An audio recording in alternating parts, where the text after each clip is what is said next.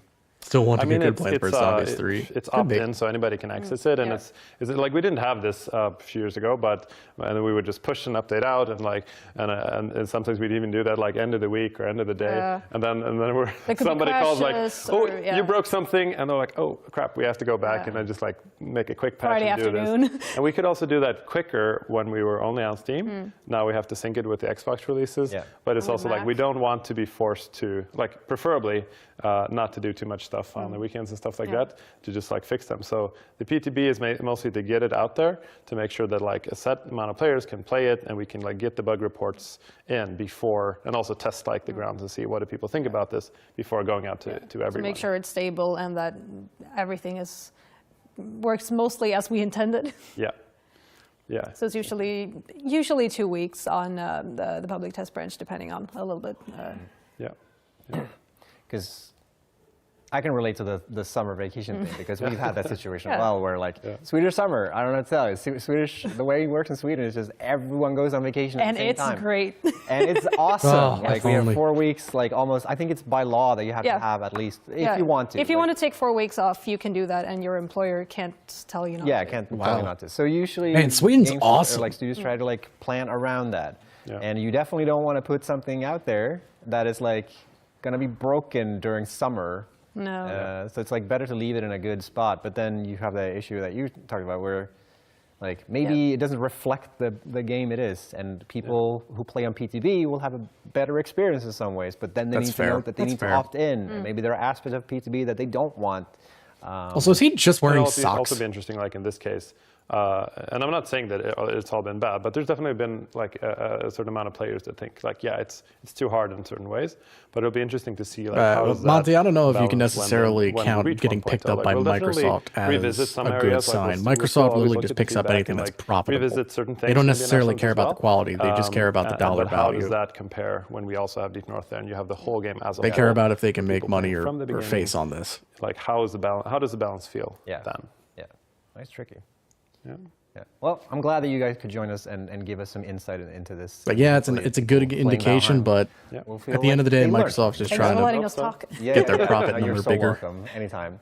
All right, we're going to jump over to the next segment where I'm going to talk to Deep Rock Publishing. And I'm going to take a portal. Ooh, here we Wow, go. Look at that. How convenient. Wow, here we go. Bye. And then I get Oh, there's the scout shirt. I definitely came out at the same time. Here we go. Oh, look at me. Oh, I came out. He came out the We wrong rehearsed this, but side. I still fucked up. All right, amazing. There were 2 portals. Very close. I could have got any better. All right, Alex and Saren joining us from You Ghost could take a Ship break, but you might get Publishing. replaced. That's We're true. gonna talk about publishing. Yes. Very exciting. Very different. It is very different. But I think it's kind of like important to talk about this stuff, because I think people see publishers all the time. Yep. They don't maybe understand what the purpose of, like what publishers do and how publishers are different from each other.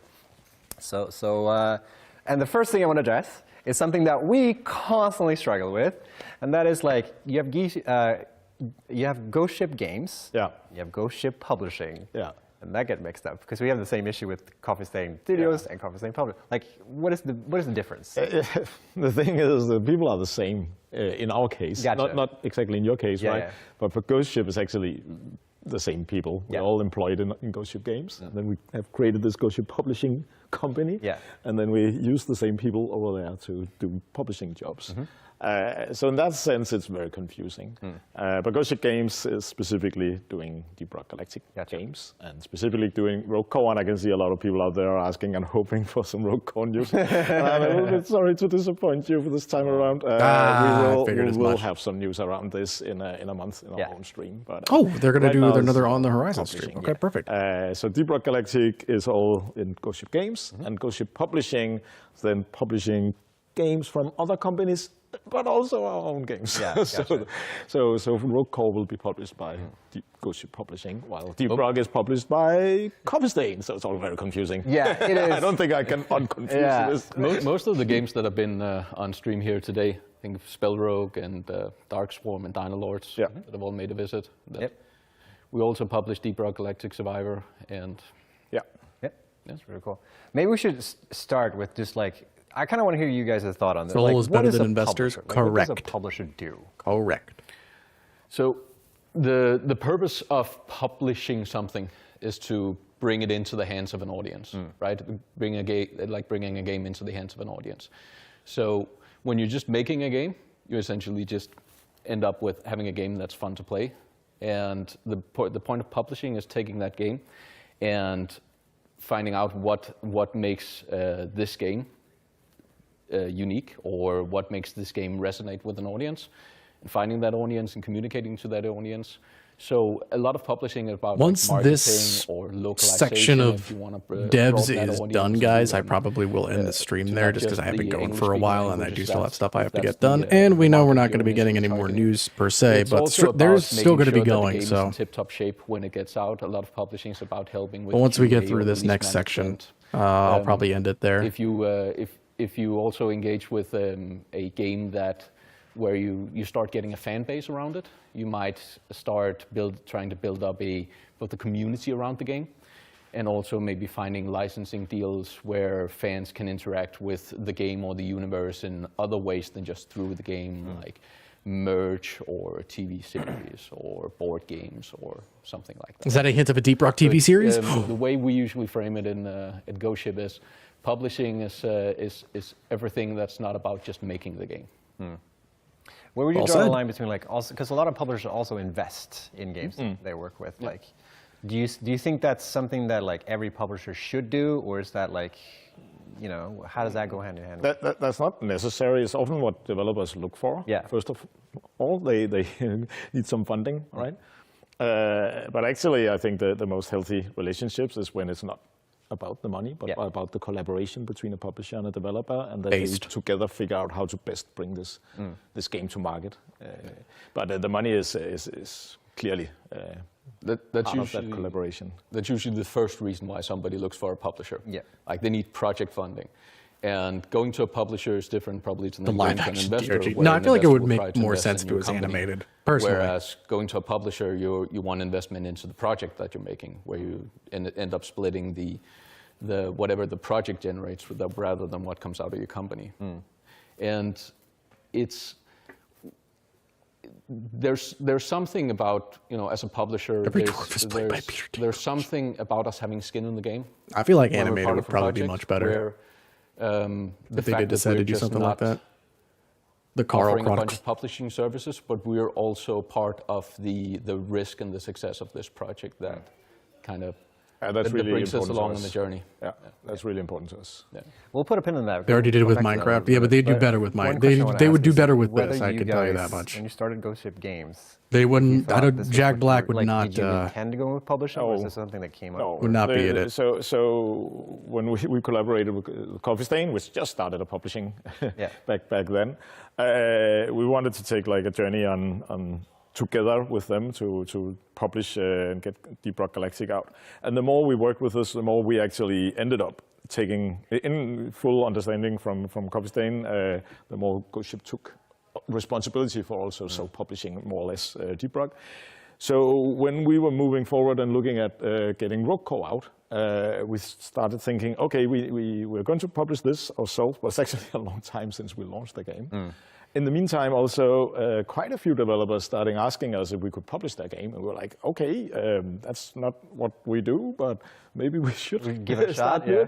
And then things aligned, stars aligned. That Series of shorts. Had I can see that. Spell Rogue, Deep Rock Survivor, and Dark Swarm at the same time. I'm like, okay, let's do it. And then we simply said, okay, we are a publisher, and then after that. What does that actually does not happen over a story. I can kind of see it. Episodic stories. But I think it always started with us from, if you go to the first thing we agreed upon when we were Lost, you got was that's that we're basically game what it is. developers, It's just so we know what it takes a to big publish name, a so game. they put them into the film. And we wanted to help we wanted to facilitate the success of other developers. Yeah. We knew that, and I think publishing is the most effective way we have of doing it right now. And ultimately we want to empower developers, so in the end they should be able to publish their own next game. Yeah. We try to make publishing kind of a team sport with the developers we're at, so we don't do all the publishing services and the developer do the game. We try to facilitate it, so we're doing a lot, they're doing a lot, and they're learning the ropes as they're going through it, like we did with Deep Rock Galactic. Yeah. So if we go back to the topic we had before, like if you are an indie game developer and you're looking to talk to a publisher, like what would you say, like why should people do that? What do you think is in it for the devs versus a publisher? Like what's that kind of relationship? What should they think about? So often, of course, you think, oh, the publisher is going to take a percentage of our sales, and you start thinking about all the negative stuff going into publisher. But it should be the opposite around, right? You should say, okay, what can this publisher, how can they double up our market? And then if giving a percentage to the publisher, it should then be a no-brainer, basically. Like the same going on Steam, right? They take 30%, but they actually make your market extremely much bigger than if you did it on your own. So that's part of the process, talking to developers and making them understand that this is what we're doing. Otherwise, we're not able to meet, right? But then there are all the services, the different things that publishers offer. And you talked about localization, there's QA, there's marketing, PR, but many of these are, also for us, stuff that we have other companies that are much better than we are, like a PR, using a specific PR agency, right? And as a developer, of course, you can also just go out and hire that yourself, and that's all cool. So self-publishing is definitely a way to go, but you just need to understand the many steps involved in getting a game to market. Yeah. And sometimes that can be overwhelming. If you're a small team, then it's super complicated, right? It is a huge undertaking to launch a game like on Steam or whatever. Like Steam makes it really easy. But like it's still a huge undertaking to actually get it to the hands of people playing it and market your game and all that stuff. Yeah, and Steam has almost become this kind of, besides becoming a social platform more than just a games platform, it's also got this sort of meta going on where everybody is trying to figure out how to get more wish lists, how to get their game more exposed. Yeah. And we're you just exposed everything. We're living and breathing Steam pretty much every day. Constantly we try to be as in tune with that and help all the developers. We love Steam as a platform as much as we can.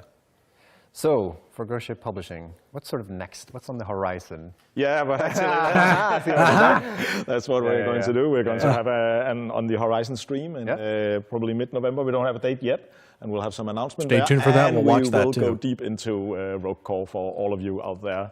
So stay tuned. Stay tuned for that. Very exciting. All right. We're going to throw it back over to Kevin on the other side of the planet. He's very far away, and we're going to check out Spell Rogue. Thanks, Snut. All right, guys. There is a lot more going on right now, but I need to stop right now. I need to get some more stuff done. We saw a lot. Unfortunately, we know that we weren't getting any actual Rogue Core news or anything like that now, but he did say that we are going to be getting the On the Horizon stream next month at some point. So stay tuned for that. I'll let you guys know, and I will probably do another watch party for that.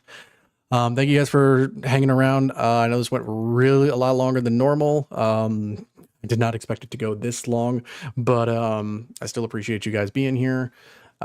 Stay tuned. Tomorrow, I don't know what I'm going to be playing. I'll probably do Deep Rock, but I really don't know. There's a lot of other stuff that's now in my brain. But thank you guys for stopping by. I hope you have a lovely morning, afternoon, or evening, whatever time it is, but we're near you guys. Hope you enjoyed some of the stuff that was shown.